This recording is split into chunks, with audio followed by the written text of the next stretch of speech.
देश के 75वें स्वाधीनता दिवस के अवसर पर मैं आप सभी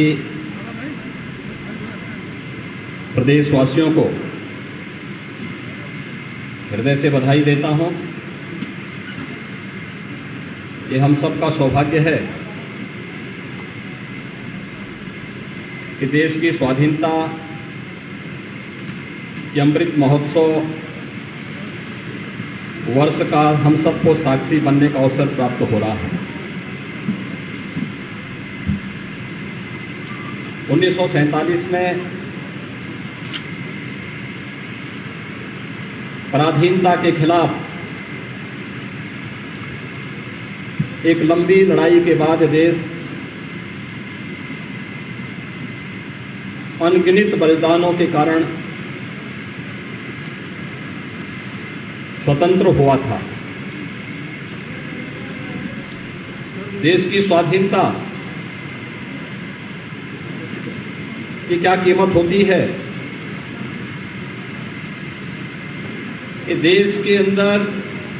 अलग अलग स्थानों पर बने हुए शहीद स्मारक,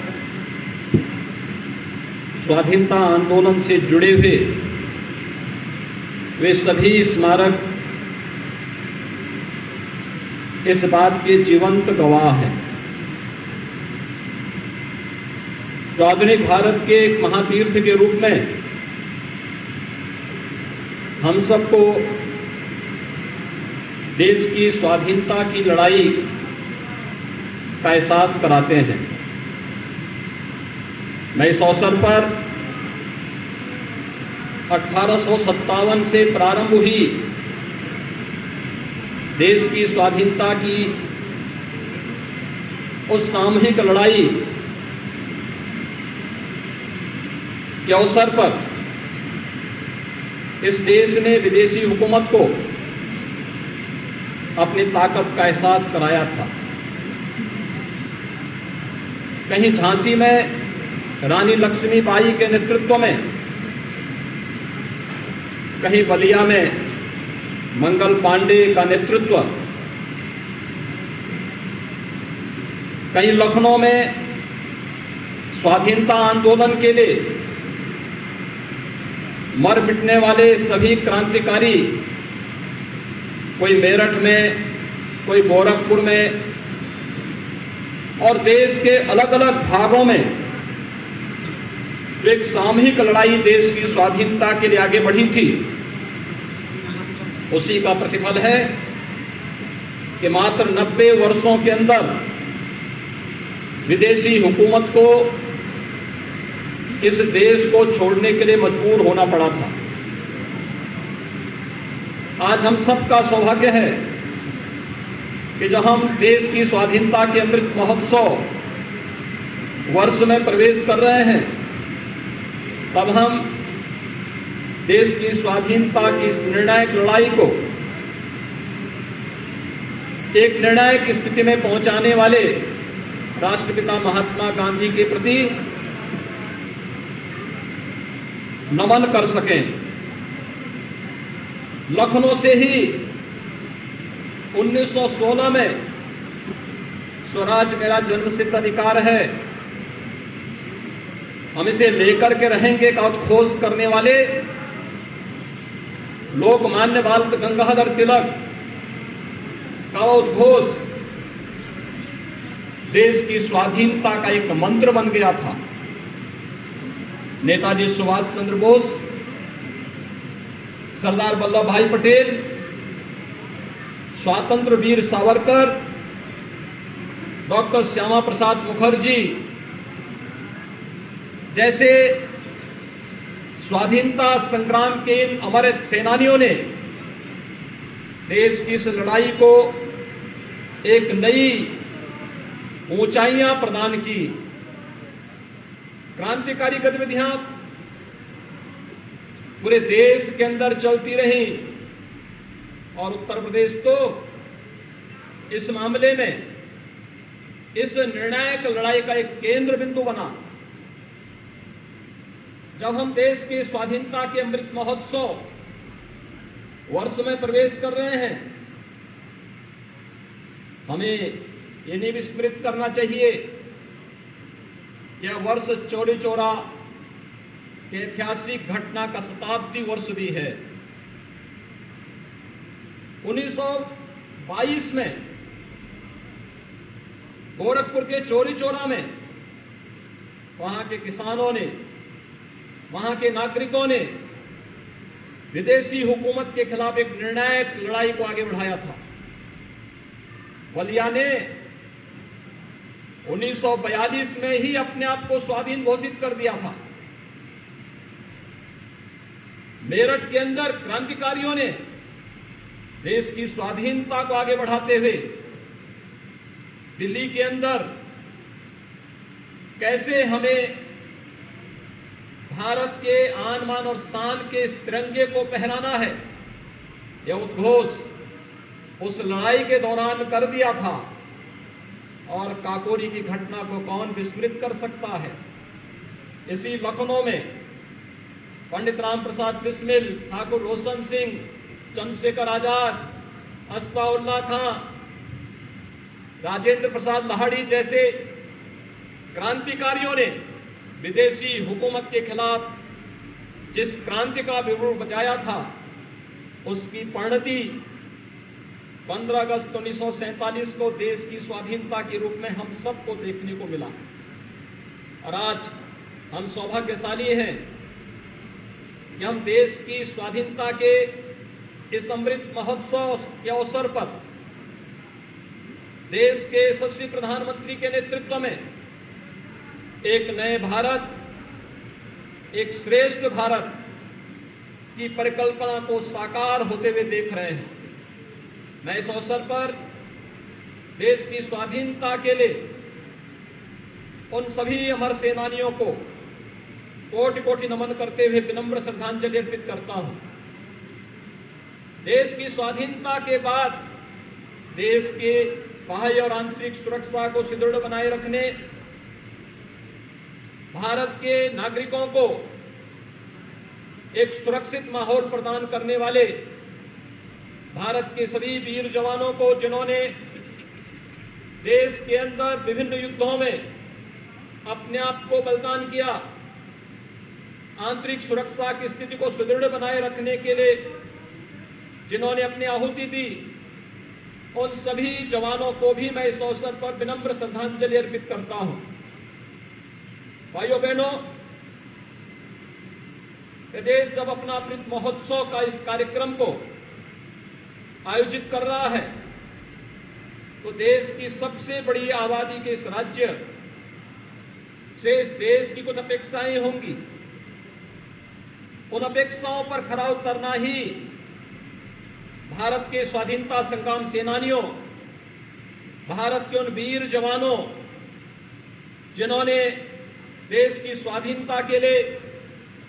देश की सुरक्षा के लिए, इस देश के अंदर, प्रदेश के अंदर कानून व्यवस्था को बनाए रखने के लिए अपनी आहुति दी, अपना बलिदान दिया, उन सब के प्रति हमारी विनम्र श्रद्धांजलि यही होगी कि हम लोग अपने अपने क्षेत्र में अपने कर्तव्यों का पालन करें। यही हमारे लिए हमारा राष्ट्र धर्म भी है। हमारी आस्था व्यक्तिगत हो सकती है, हमारी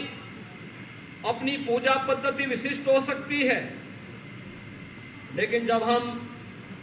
राष्ट्र के परिप्रेक्ष्य में सोचते हैं तो हमारा कर्तव्य ही हमारा धर्म होता है। और अपने उस कर्तव्य का ईमानदारी पूर्वक निर्वहन, यही राष्ट्र धर्म, अगर प्रदेश का हर नागरिक पूरी ईमानदारी और प्रतिबद्धता के साथ इसका पालन करने लग जाए तो भारत को प्रधानमंत्री मोदी जी ने जिस एक नए भारत की परिकल्पना को साकार करने के लिए भारत के प्रत्येक नागरिक से अपेक्षा की है, वह एक स्वच्छ भारत, एक स्वस्थ भारत, एक समृद्ध भारत, एक नया भारत और एक श्रेष्ठ भारत की इस परिकल्पना को साकार करने में कोई देर नहीं लगेगी। अमृत महोत्सव वर्ष ऐसे समय में हमारे सामने है जब वैश्विक महामारी कोरोना पूरी दुनिया को पस्त किए हुए है, लेकिन कोरोना महामारी के ही बीच से रास्ता निकाल करके जीवन और जीविका को बचाने के लिए जो एक नई प्रतिस्पर्धा प्रारंभ हुई है, हम सब उसके बीच से रास्ता बनाते हुए आगे बढ़ रहे हैं। हम देश के उन सभी वैज्ञानिकों का अभिनंदन करते हैं जिन्होंने पहली बार किसी एक बीमारी के खिलाफ मात्र 9 माह के अंदर प्रधानमंत्री मोदी जी के नेतृत्व में 2 वैक्सीन देकर के इस देश को एक सुरक्षा कवच भी प्रदान किया है। कोरोना के खिलाफ चल रही ये लड़ाई, चाहे वह टेस्ट में हर एक क्षेत्र को आत्मनिर्भर बनाने का हो, उत्तर प्रदेश ने लड़ाई 0 से प्रारंभ की और आज हम प्रदेश के अंदर 4 लाख कोरोना टेस्ट प्रतिदिन करने की क्षमता हासिल कर चुके हैं। देश के अंदर सर्वाधिक टेस्ट करने वाला राज्य उत्तर प्रदेश है। लगभग 7 करोड़ टेस्ट अब तक हम लोग संपन्न करने जा रहे हैं। देश के अंदर कोरोना के उपचार के लिए प्रत्येक नागरिक को मुफ्त में उपचार की सुविधा उपलब्ध हो सके, इस लड़ाई को आगे बढ़ाने के लिए जो कार्यक्रम आगे बढ़े, उत्तर प्रदेश ने इसमें कुछ सफल मॉडल भी देश के सामने प्रस्तुत किए, जिसकी सर्वत्र प्रशंसा हुई। लेकिन इसके साथ ही देश के अंदर प्रत्येक नागरिक को कोरोना से सुरक्षा कवच प्रदान करने के लिए मुफ्त में वैक्सीन, सबको वैक्सीन के इस लक्ष्य को ध्यान में रखकर के जो कार्यक्रम चल रहा है, इसमें भी अब तक उत्तर प्रदेश सर्वाधिक वैक्सीन देने वाला राज्य है। लेकिन ये लड़ाई यहीं पे थमती नहीं। हमें जीवन और जीविका दोनों के बीच में संतुलन बनाए रखते हुए इस सदी की सबसे बड़ी महामारी के खिलाफ भी लड़ाई लड़नी है, लेकिन साथ ही साथ हमें प्रत्येक नागरिक के जीविका की भी रक्षा करनी है। मुझे बताते हुए प्रसन्नता है कि जब देश आजादी के 75 वर्ष पूरा करेगा, तब हम देश के सामने इस स्थिति में होंगे कि हमारे पूर्वजों ने न केवल देश की स्वाधीनता की लड़ाई में बढ़ चढ़ करके भाग लेकर के एक भारत श्रेष्ठ भारत की परिकल्पना को आज से 75 वर्ष पूर्व साकार करने के लिए अपनी आहुति दी थी, अपना बलिदान दिया था, बल्कि आज इस देश के यशस्वी नेतृत्व प्रधानमंत्री मोदी जी के नेतृत्व में भी हम लोग एक भारत श्रेष्ठ भारत और समृद्ध भारत की इस परिकल्पना को साकार करने में अपना योगदान पूरी ईमानदारी और प्रतिबद्धता के साथ दे रहे हैं। उत्तर प्रदेश विगत 4 वर्ष के दौरान जो उत्तर प्रदेश देश की छठी अर्थव्यवस्था के रूप में जाना जाता था, आज देश की दूसरी अर्थव्यवस्था के रूप में यह देश के सामने उभर करके सामने आ चुका है। यह उत्तर प्रदेश, इस उत्तर प्रदेश के बारे में कहा जाता था कि व्यवसाय की सुगमता उत्तर प्रदेश में नहीं, कानून व्यवस्था का बदहाल स्थिति, दंगों की एक श्रृंखला खड़ी होना, सौहार्द का चौपट होना, अराजकता जिसकी पहचान बन चुकी थी, और जिस प्रदेश में हम कहते थे कि आबादी के हिसाब से उत्तर प्रदेश सबसे बड़ा राज्य है, लेकिन आर्थिक प्रगति में और कानून व्यवस्था की ध्वस्त स्थिति में उत्तर प्रदेश के नौजवानों के सामने पहचान का एक संकट खड़ा हो जाता था। आज उत्तर प्रदेश कानून व्यवस्था की स्थिति में देश के अंदर एक रोल मॉडल बनकर के खड़ा हुआ है। उत्तर प्रदेश की सुदृढ़ स्थिति और विगत 53 माह में उत्तर प्रदेश के अंदर एक भी सांप्रदायिक दंगा न होना, प्रदेश में कानून व्यवस्था की मजबूत स्थिति के साथ साथ प्रत्येक नागरिक में सुरक्षा का भाव पैदा होना, इस बात को रेखांकित करता है कि उत्तर प्रदेश की जिस लड़ाई को आगे बढ़ाया गया है उसके परिणाम स्वरूप ये केवल कानून व्यवस्था और प्रदेश के बारे में देश और दुनिया की धारणाओं को बदलने में नहीं, बल्कि इसने प्रदेश के अंदर निवेश की एक नए युग का शुभारंभ भी किया है। आज दुनिया का हर निवेशक अपने निवेश के सबसे अच्छे गंतव्य के रूप में उत्तर प्रदेश को स्वीकार करता है और उसी का परिणाम है इस प्रदेश में युग बीत जाता था, निवेश एक फूटी कौड़ी नहीं आ पाती थी। आज वही प्रदेश विगत 4 वर्ष के दौरान 4 लाख करोड़ रुपए से अधिक का निवेश विभिन्न क्षेत्रों में करने में सफल हुआ है। प्रदेश के करोड़ों नौजवानों को रोजगार और नौकरी की सुविधा इसके माध्यम से प्रदान करने में सफल हुआ है और प्रदेश के अंदर सरकारी नौकरी की भर्ती की प्रक्रिया तो अपने आप में एक दिवा स्वप्न था। एक कहीं जातिवाद की चपेट में आता था, कहीं यह क्षेत्रवाद की चपेट में आता था और कहीं पर इस सरकारी नौकरियां बेईमानी और भ्रष्टाचार की कठपुतली बन करके प्रदेश की प्रतिभा और प्रदेश के नौजवानों के जीवन के साथ खिलवाड़ करता था। लेकिन आज जब प्रदेश के अंदर हमारी सरकार 4.5 वर्ष का कार्यकाल अपनी पूरी करने की ओर अग्रसर है, मुझे बताते हुए प्रसन्नता है कि 4.5 लाख नौजवानों को हमने प्रदेश के अंदर शासकीय सेवा में नौकरी का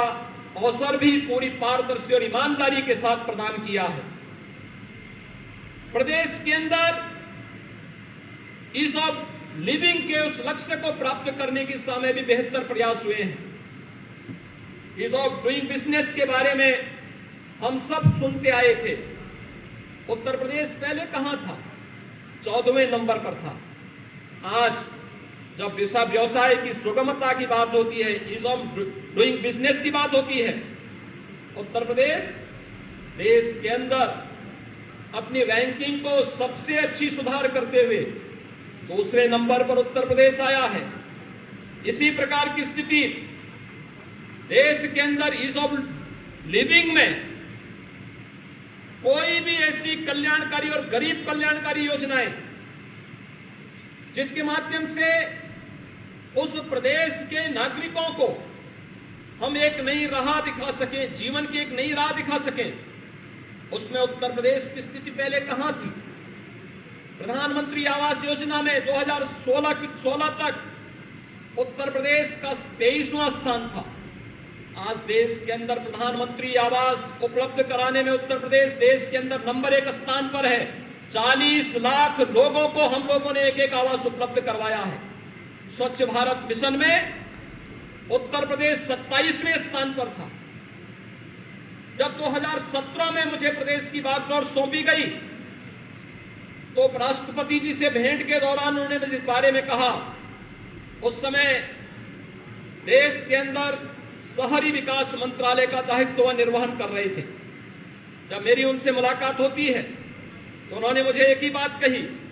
उन्होंने कहा कि स्वच्छ भारत मिशन की सफलता उत्तर प्रदेश में निहित करती है, लेकिन लगता है उत्तर प्रदेश के कारण देश इस लक्ष्य को समय से पूरा नहीं कर पाएगा। लेकिन हम लोगों ने